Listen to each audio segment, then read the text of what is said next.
Bom dia, pessoal! Tudo bem com vocês? Na aula de hoje, vamos finalizar os nossos estudos sobre os microcontroladores. Vamos abordar hoje os displays, elementos cuja função é a de exibir dados e imagens programadas para tal. Falaremos também do sistema de timer, muito utilizado para gerar referências e contagens da passagem de tempo para coordenar aplicações.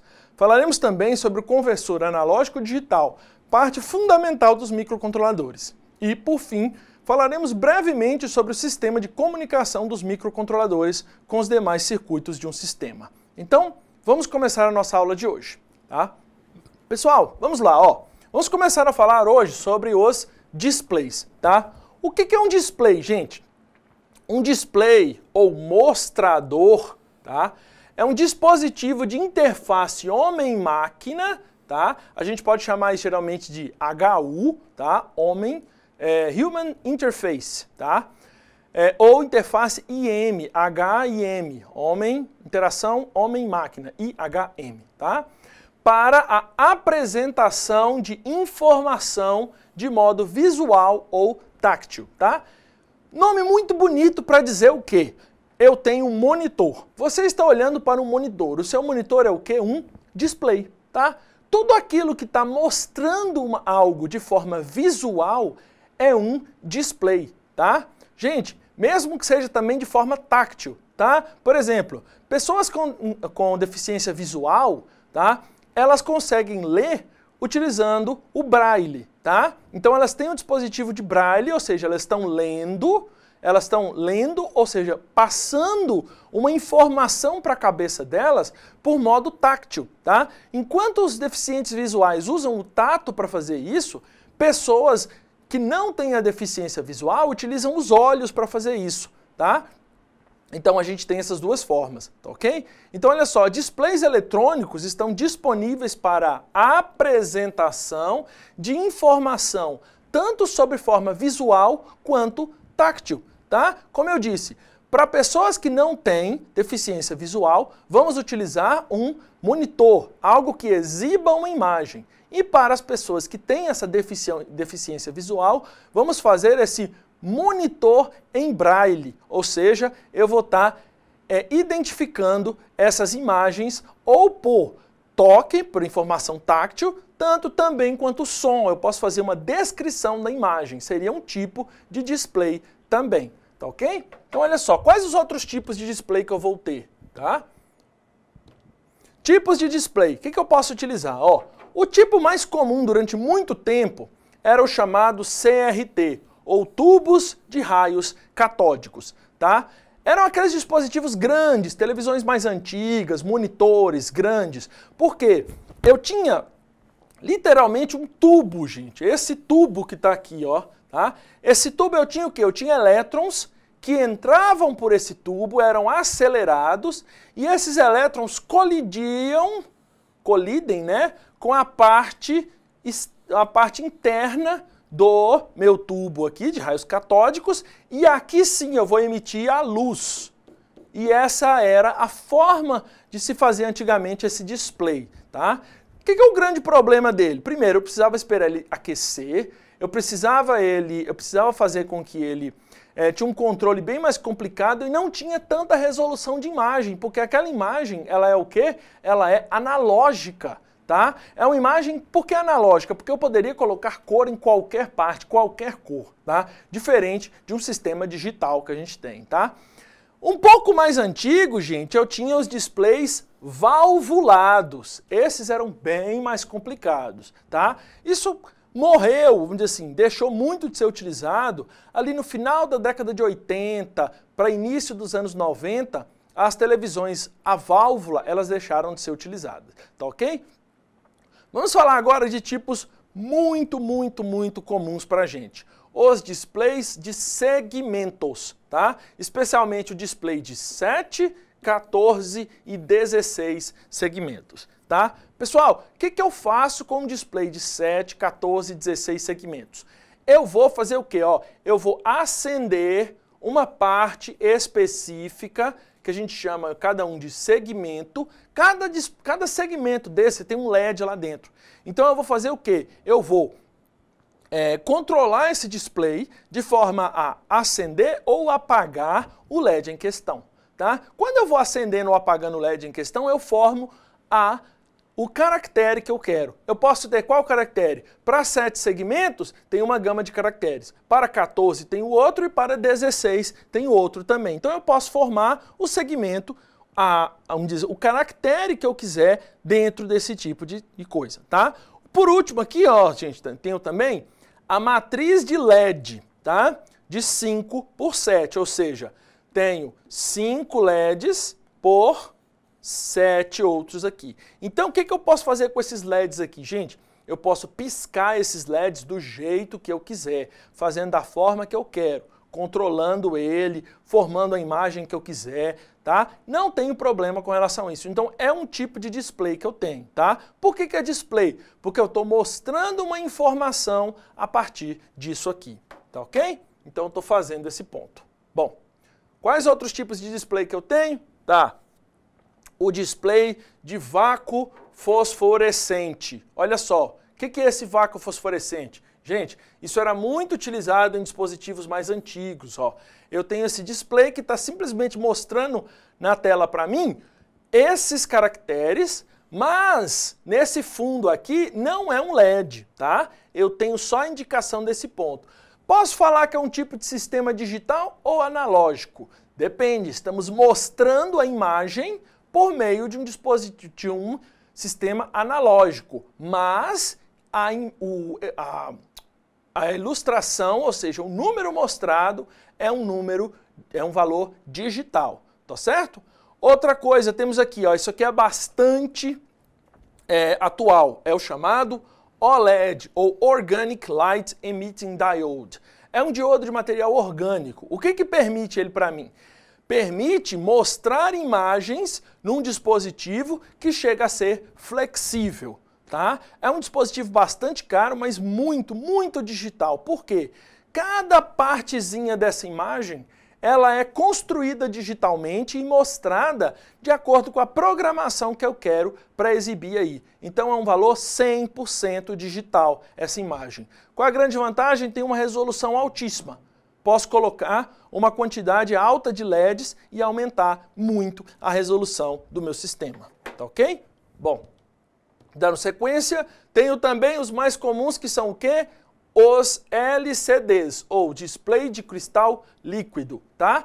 Posso ter display de alfanumérico em vários tamanhos, tá certo? Onde cada quadrinho desse vai disponibilizar um display que eu quero, tá ok? E tenho também os chamados LCDs gráficos, tá?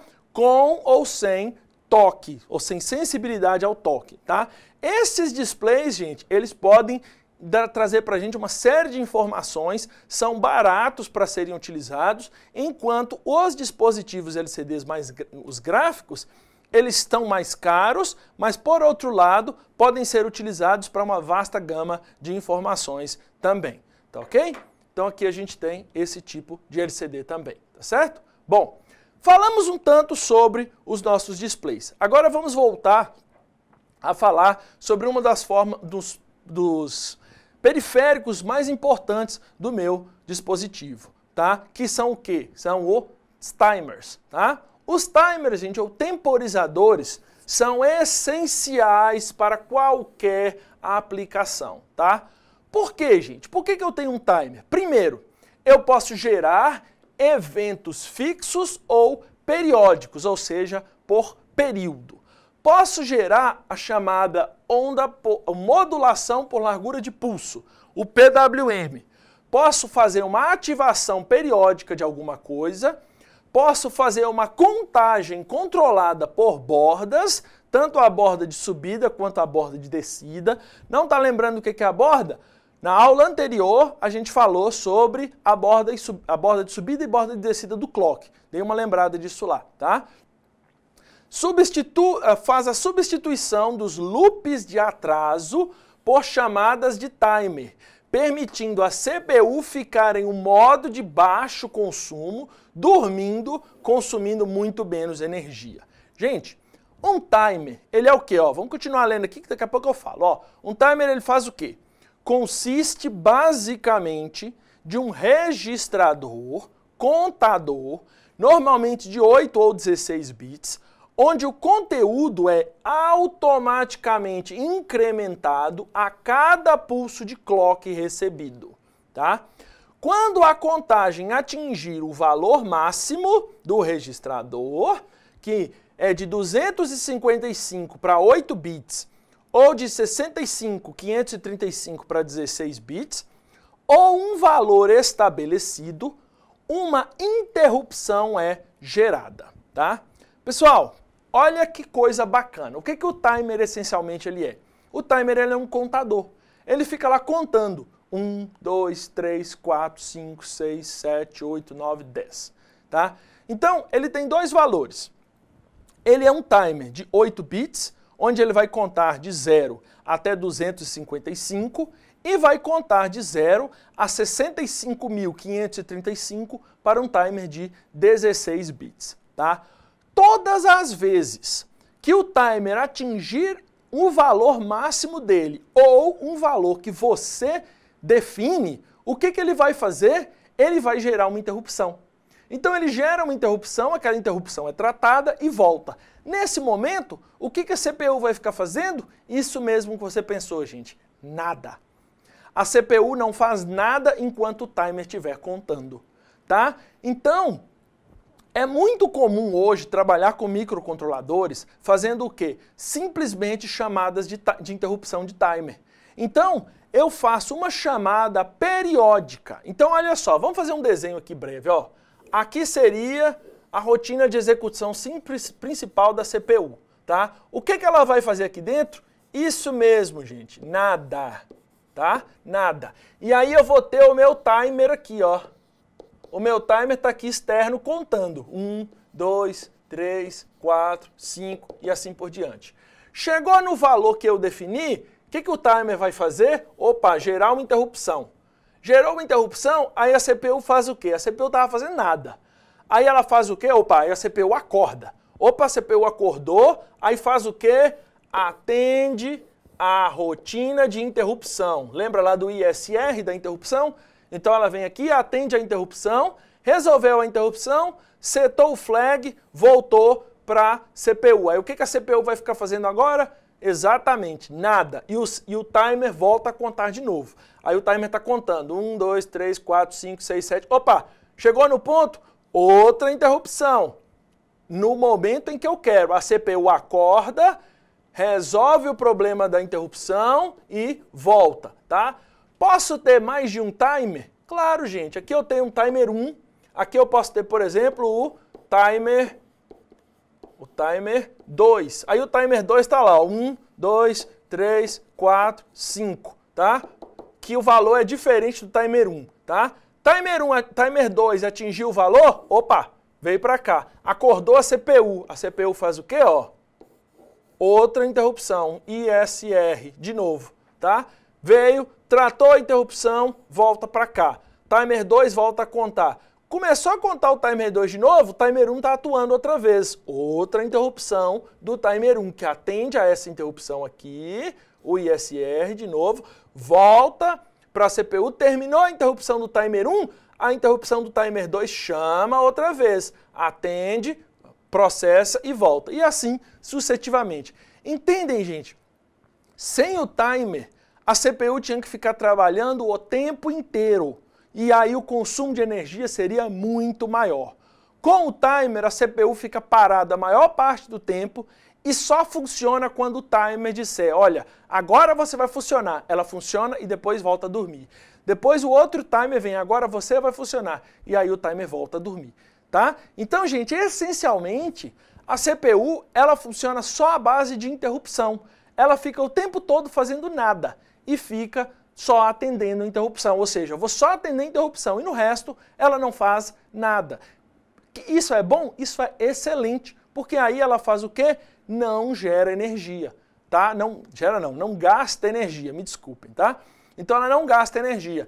É assim que funciona o nosso querido MSP 430. Tá ok, pessoal? Então vamos falar um pouco mais dos timers, tá? Ó, como eu disse, o que o timer faz, tá? O timer, ele fica aqui, ó, ele vem lá do oscilador do clock, tá? Tenho lá o meu oscilador. O que é o oscilador? Lembra? Eu falei que o oscilador tem tipo cristal, tipo ressonador de cerâmico e tipo oscilador ARC. Os principais, claro que existem outros, tá? Peguei a minha frequência do oscilador, passo pelo meu divisor ou o prescaler, tá? Aquilo que a gente falou lá do prescaler, que eu vou chamar aqui só de R, tá? Aí eu vou ter o meu sinal de clock, que é esse aqui, tá? O clock, eu vou receber, o timer vai receber o meu sinal de clock, tá? E a cada borda de subida ou borda de descida que o usuário vai configurar, o timer vai começar a contar. Ele vai dar início num número A, que o usuário vai definir, e vai contar. Cada vez que eu sair do número A, tiver uma borda de subida ou descida do timer, eu vou incrementar aqui de 1. Contei. Quando chegou no número B, tá? Cheguei no número B, o que eu faço? Fim da contagem do timer, tá? Como eu calculo esse tempo decorrido, eu vou pegar o número B, aqui ó, essa equação aqui ó, número B menos o número A vezes esse N, tá? Que o N vai ser definido lá pelo meu sistema, tá? Onde ele está aqui ó, por esse divisor, ó, esse N aqui é esse N aqui, tá? E vou dividir tudo isso pela frequência do clock, tá certo?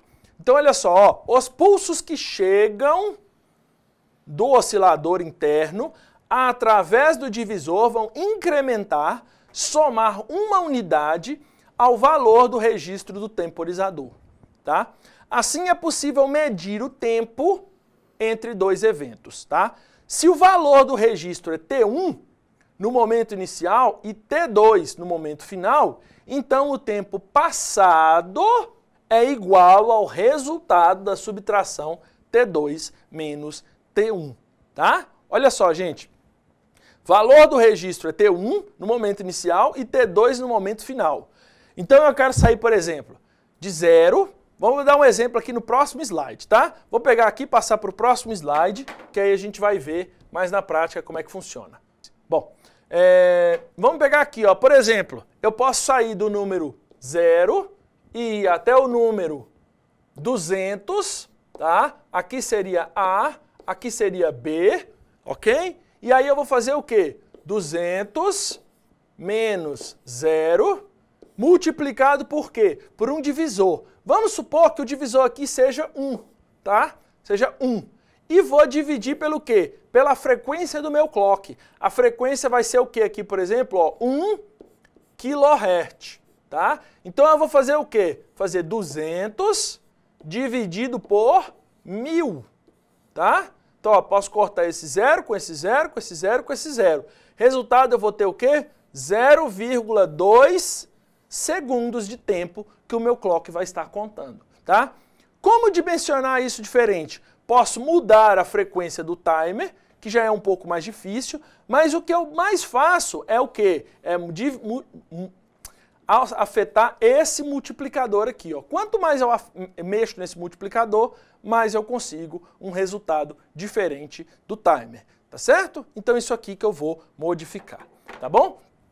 Como é a estrutura interna do timer, gente? Olha lá, tá? O que é? Vamos falar aqui, ó, de forma resumida, tá? Para o MSP430, o timer A, tá? O que eu tenho aqui? Primeiro, tem um sinal de clock, tá? Que eu vou gerar controlar a partir dos meus registradores do clock, que eu tenho que verificar lá no meu manual, tá? Gerei o meu sinal de clock, tá? Ou um sinal externo, tá? Para um contador, eu vou mandar para o meu timer, e o timer vai continuar contando, ó, 0, 1, 0, 1, 2, tá? 0, 1, 2, até até 65.534, 65.535, que é o valor máximo para o timer de 16 bits, tá? Isso tudo, ó, cada vez que ele conta, ele tem que contar por quê? Eu posso ter aqui também, ó, um trigger. O que é esse trigger aqui, ó, gente? Um gatilho, tá? E o que a gente faz quando aperta um gatilho? Dispara alguma coisa, tá? Eu posso ter um trigger que faz o quê, ó? um evento externo ou interno que dispara uma interrupção de timer e grava o valor atual do contador. Então eu posso ter um trigger que para o contador para mim naquele determinado valor, tá? Tô contando, cheguei no ponto final do contador, lá no número B, lembra do número B do slide anterior? Então eu faço o quê? Tem uma saída do timer. O que a saída do timer faz? Posso ter um intervalo de tempo, que eu conto como uma interrupção, tá?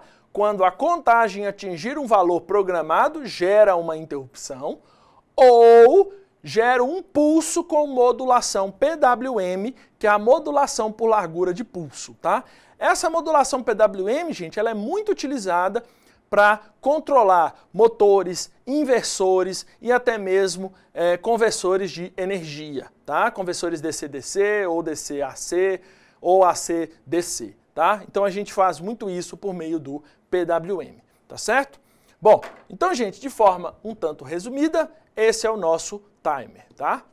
Vamos agora falar um pouquinho rápido sobre o watchdog, tá? Pessoal, o que é o watchdog?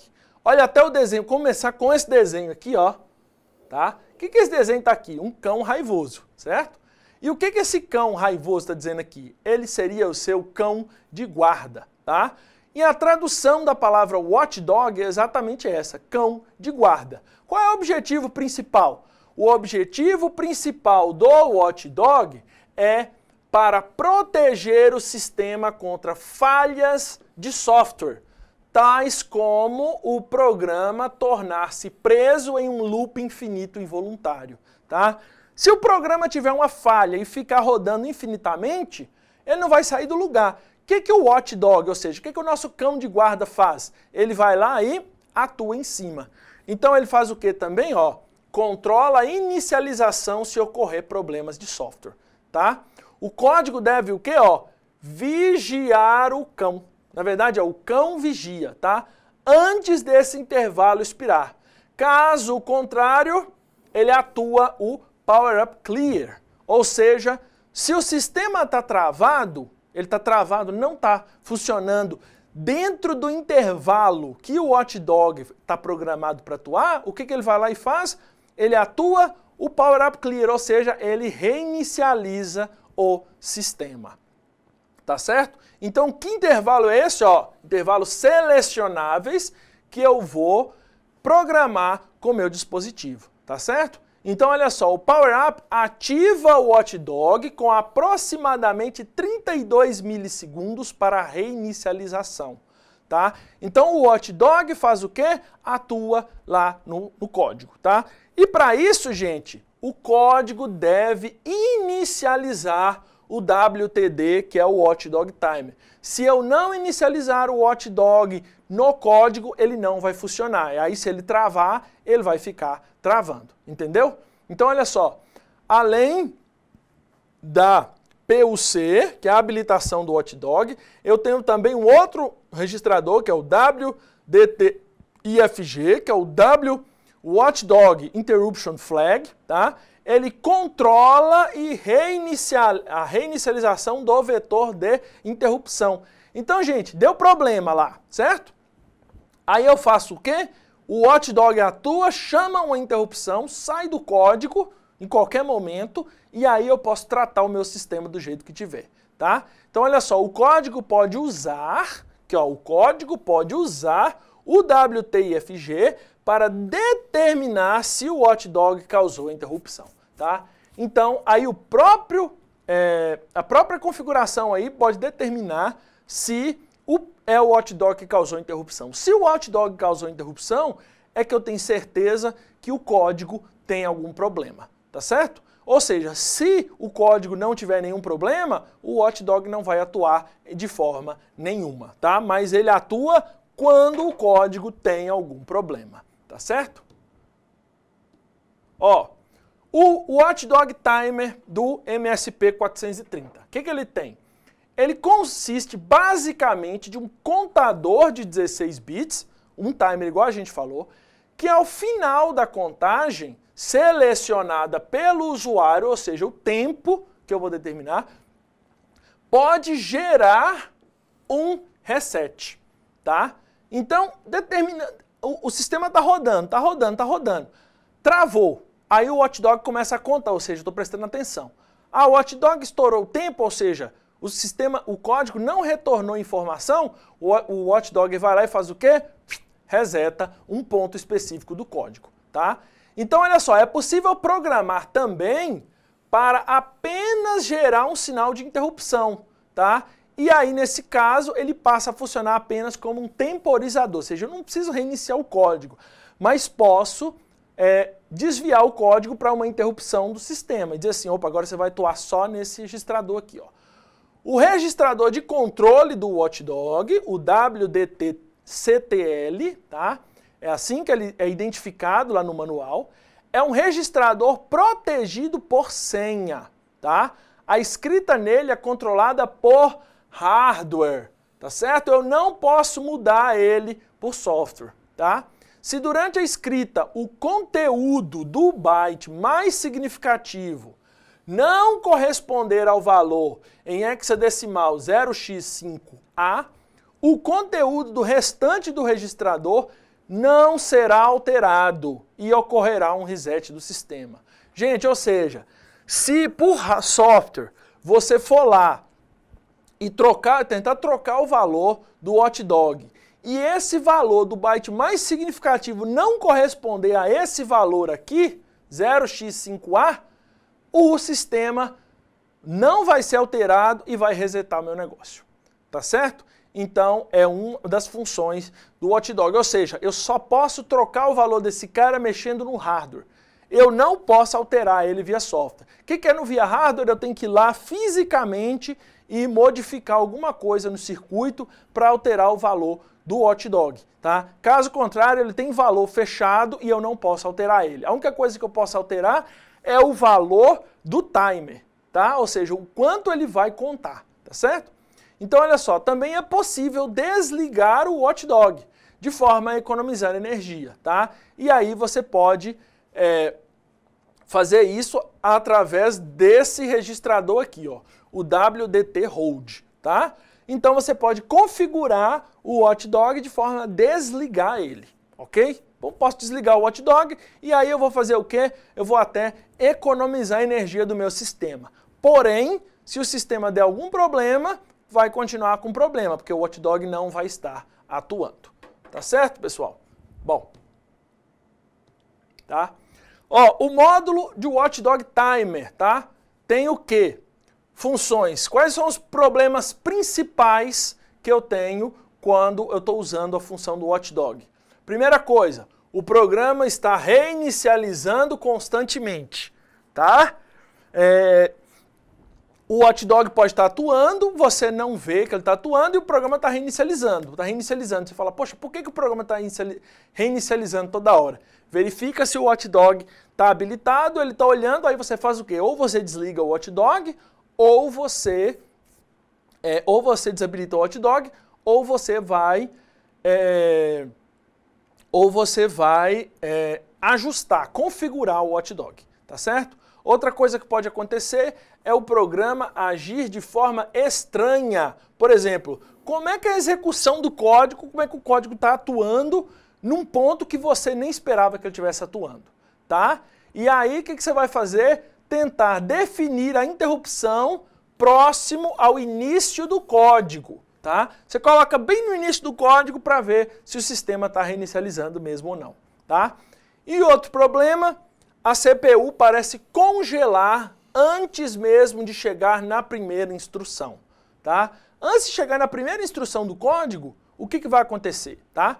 Então, este é um programa em C, tá? Se é o programa que você está usando. Você está programando em C, uma linguagem C, tá? Com muitas inicializações na memória, tá? Então, antes de inicializar, talvez pode ser isso que esteja travando, tá?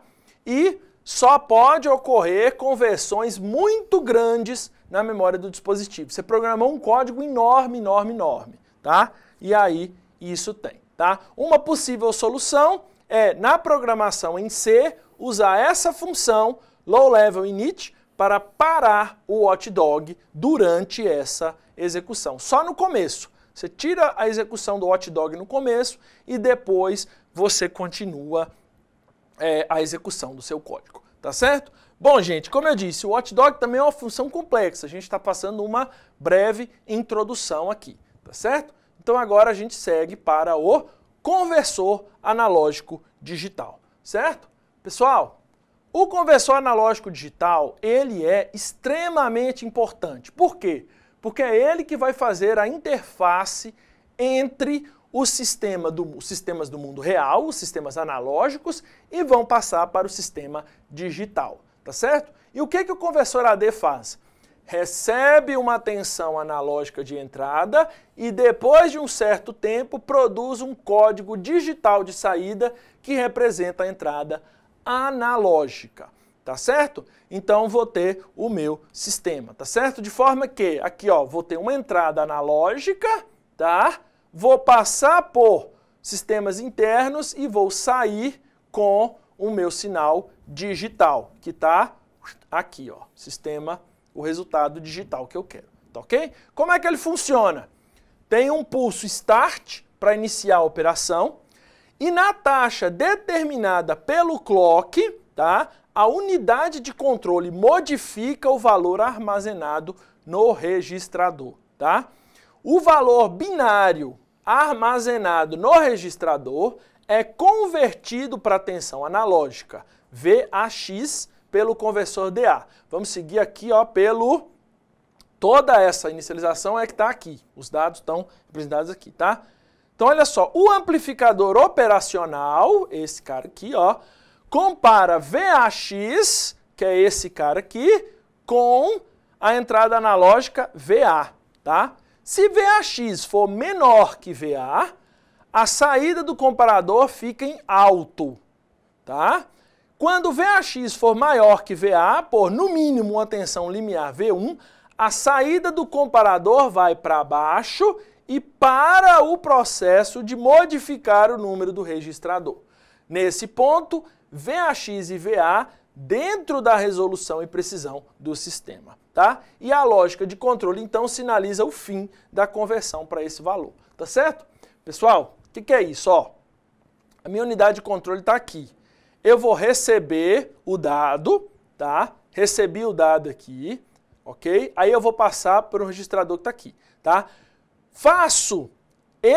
Pego o sinal digital, que é o que está aqui, faço uma comparação com VAX. Aí eu faço uma analógica aqui e fico. O que eu estou fazendo nessa unidade de controle aqui? Ó, essa unidade de controle, quem está fazendo se o sinal é 1 ou 0, é só esse comparador. Esse comparador manda para mim sinal 1 ou 0. O sinal digital, ele vai começar a aparecer aqui, tá? E eu vou comparando. Se o valor analógico estiver mais alto que o valor anterior, eu vou fazer o quê? Vou abaixar ou vou subir. Então eu estou fazendo uma conversão analógica digital por comparação. Estou comparando se o valor for mais alto ou mais baixo e estou alterando esse sinal, tá certo? Não é um processo tão elementar para se entender aqui, mas façam a comparação desse ponto, do que está aqui desenhado, com o que está aqui já escrito, tá certo? Bom, ó, quais são os parâmetros principais do conversor AD? Primeiro, a faixa dinâmica, tá? O que é essa faixa dinâmica? É a faixa de amplitude de operação do sinal analógico, tá? Amplitude de operação do sinal analógico, tá? Em geral, uma tensão dentro da região de trabalho do conversor, tá? Gente, quer dizer o quê? Que o sinal de entrada deve ser condicionado de forma a possibilitar a utilização dessa faixa. Imagine assim, você tem um seu conversor analógico digital. Eu vou desenhar aqui, ó, tá aqui, ó, meu conversor AD, tá? Esse cara, ele trabalha com 5 volts, a eletrônica dele, máximo é 5 volts. E você quer fazer o quê? Converter o sinal da rede elétrica, que aqui o máximo é 180 e aqui é menos 180 volts, tá? O que eu vou fazer aqui, gente? Eu vou ter que pegar esse cara, eu vou ter que condicionar esse cara para entrar aqui.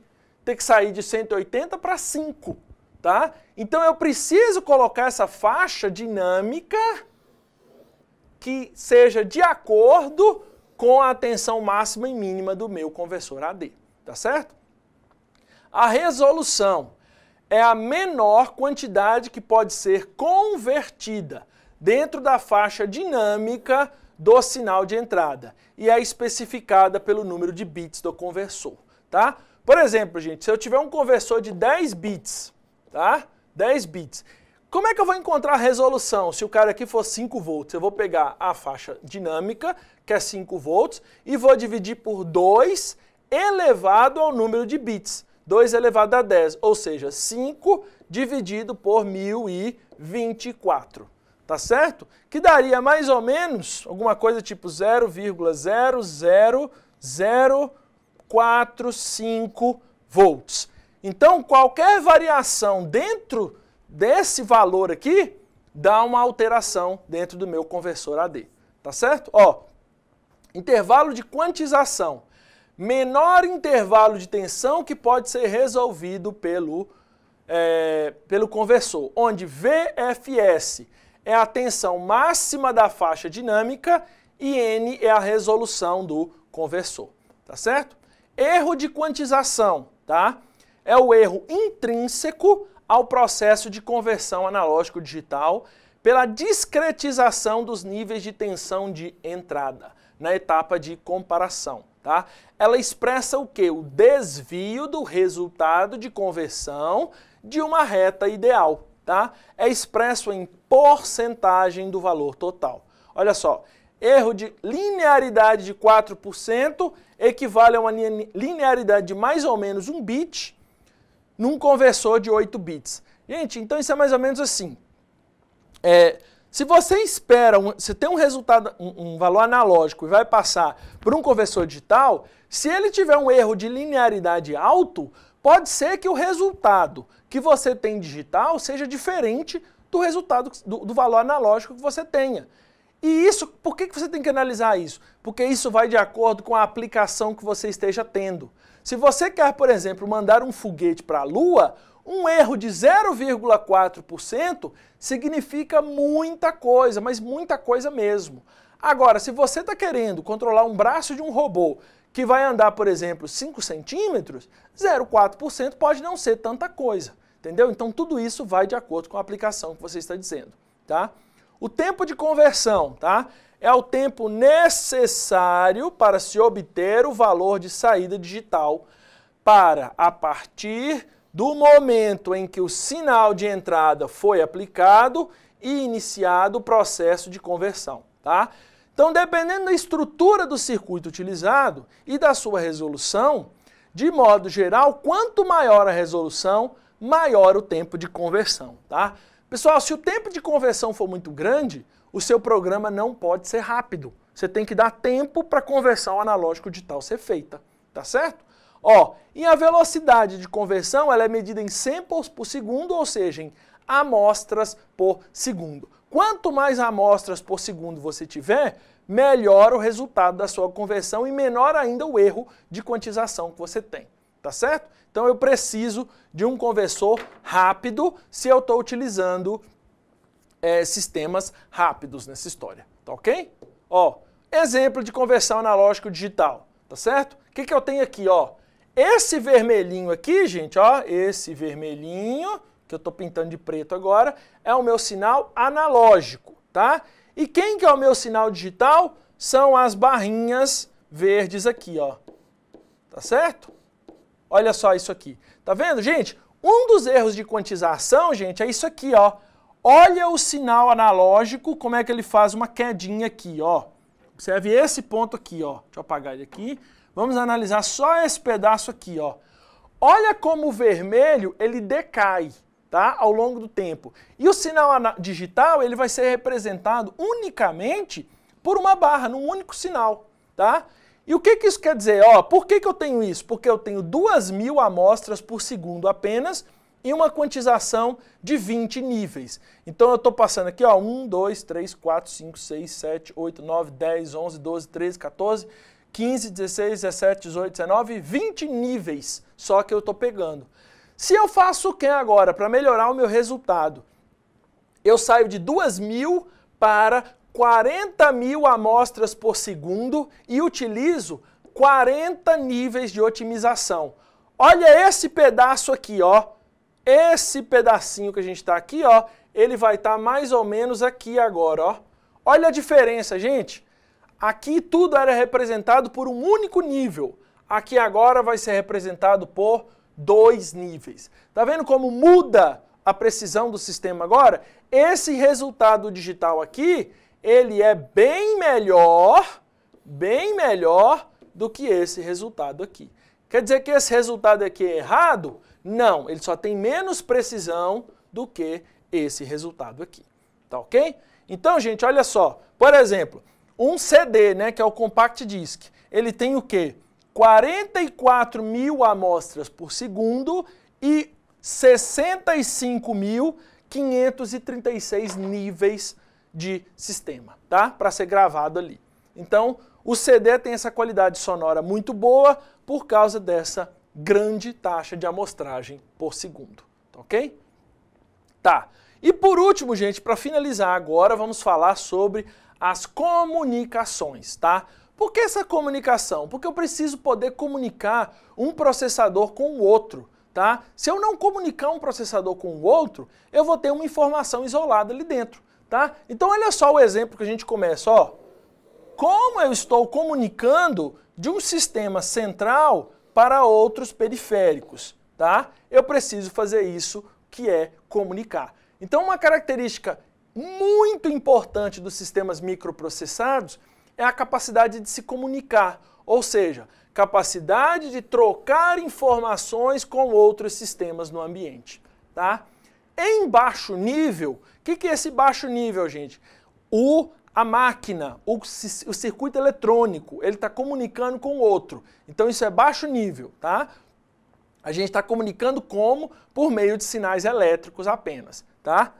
Em baixo nível, as interfaces de comunicação são utilizadas para baixar uma atualização de firmware ou para definir configurações locais, tá? Entre suas tarefas, beleza? Alguém fala assim, preciso atualizar o sistema do meu celular. Você vai fazer o quê? Baixar uma atualização de firmware, tá? O que é esse firmware? É a programação do meu microcontrolador, tá? Não é a programação do computador, é um programinha que você está baixando para alterar a configuração do microcontrolador que tem lá dentro do seu celular. Então você está atualizando o firmware.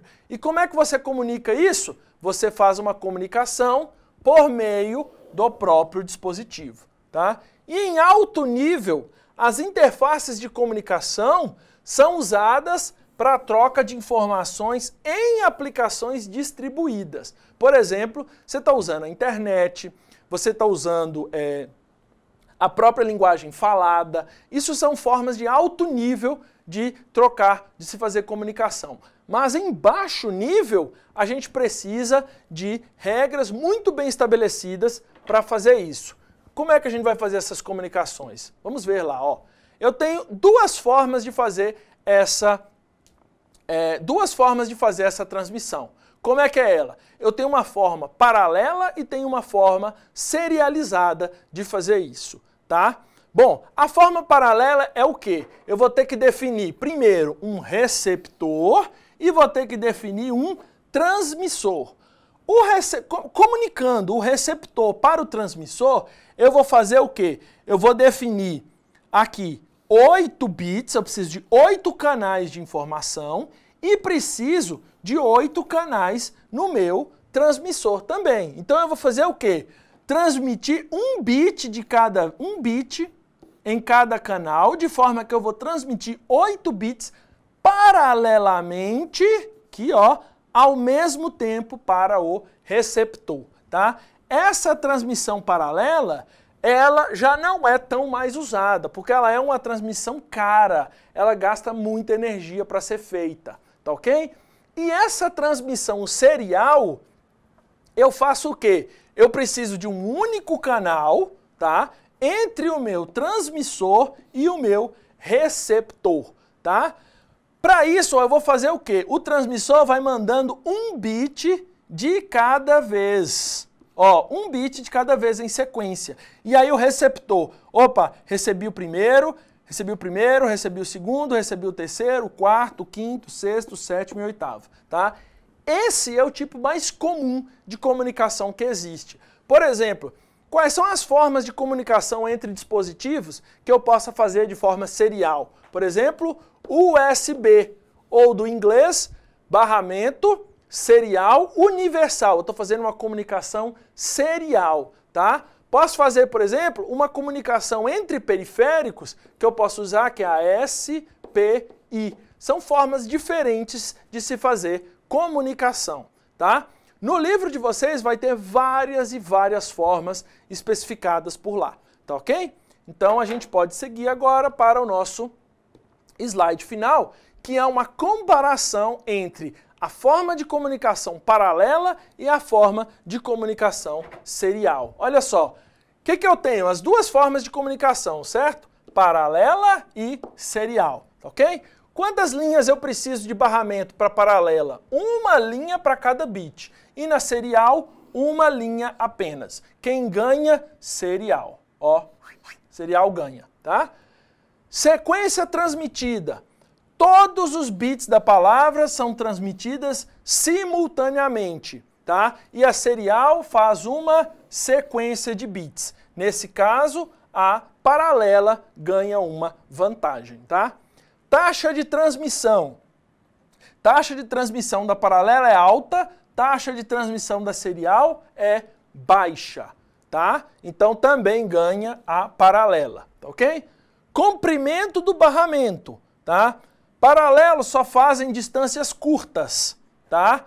Serial faz distâncias curtas e longas, ganha a serial, tá? Porque é uma distância longa para fazer transmissão. Custo, tá? E item mais importante de todos. Custo da paralela, alto. Custo da paralela, baixa. Temos aqui um vencedor, que é o padrão da comunicação hoje em dia. Você faz comunicação serial por padrão, comunicação entre dispositivos, por padrão de forma serial. Por causa de quê, gente? Do baixo custo, tá? Mesmo tendo outras vantagens da comunicação paralela, quem manda pra gente é o custo, tá? E quais são as características críticas das duas? A paralela eu preciso fazer uma sincronização entre os diferentes bits, tá? Enquanto que a serial, eu tenho que fazer um bit de controle e sincronismo. Por quê? Na serial eu estou mandando um bit de cada vez. Então eu preciso informar para o receptor assim, ó, essa sequência de bits que vai chegar agora são bits importantes, então recebe eles aí. Então esse vai ser o primeiro, esse vai ser o segundo e esse vai ser o terceiro e assim por diante. Então eu tenho que fazer o controle, avisar que está indo e fazer o sincronismo desses bits, tá certo? Então, pessoal, essa foi uma breve descrição, tá, do que são os sistemas microprocessados, ok?